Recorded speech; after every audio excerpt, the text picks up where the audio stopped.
السلام علیکم دوستو، آج ہم ماہ رمضان میں نہایت اعلیٰ ترقی والے 3 مختصر دعائیں سیکھیں گے۔ انشاءاللہ اس کی ثواب بھی دو چند ہے، اور ہمارے ساتھ یہ سن لیجئے، انشاءاللہ آپ کو بہت فائدہ دے گا۔ نمبر 1 دعائیں: لا الہ الا اللہ وحدہ لا شریک لہ احدا صمدا لم یلد ولم یولد ولم یکن لہ کفوا احد۔ مذکورہ کلمات غیر رمضان میں ایک بار پڑھنے سے 20 لاکھ نیکیاں ملتے ہیں، جبکہ ماہ رمضان میں ایک بار پڑھنے سے 14 کروڑ نیکیاں ملتی ہیں۔ سبحان اللہ۔ نمبر 2 اللہم اغفر لی وللمؤمنین والمؤمنات۔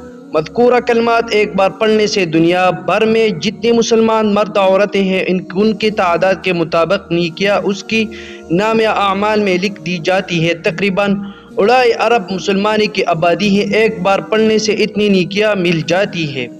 اور حدیث شریف کے مطابق جو شخص ایک دن میں 25 یا 27 بار مومن مردوں اور مومنہ عورتوں کے لیے استغفار کرے، مذکورہ دعا پڑھے، تو اللہ تعالیٰ اس سے 2 انعام دیتے ہیں۔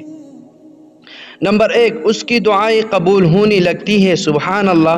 نمبر 2 اس بندے کو ان لوگوں میں شامل کر دیا جاتا ہے جس کی وجہ سے دوسروں کو رزق دیا جاتا ہے۔ سبحان اللہ کے کمنٹ میں۔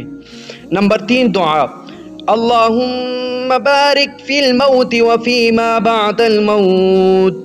حدیث شریف کے مطابق روزانہ 25 بار یہ کلمات پڑھنے والا اگر اپنے بستر پر بھی فوت ہو جائے تو اللہ تعالیٰ اس سے شہید کے برابر اجر عطا فرماتے ہیں، اور اس سے موت کے وقت اور بعد کے اوقات میں برکت مل جاتی ہے۔ سبحان اللہ کے ہے، کمنٹ میں لازم سبحان اللہ کے ہے۔ اور ویڈیو کیسے لگے؟ ایسے ویڈیو رمضان کے مطابق میں لے کر آتا رہتا ہوں۔ جزاک اللہ۔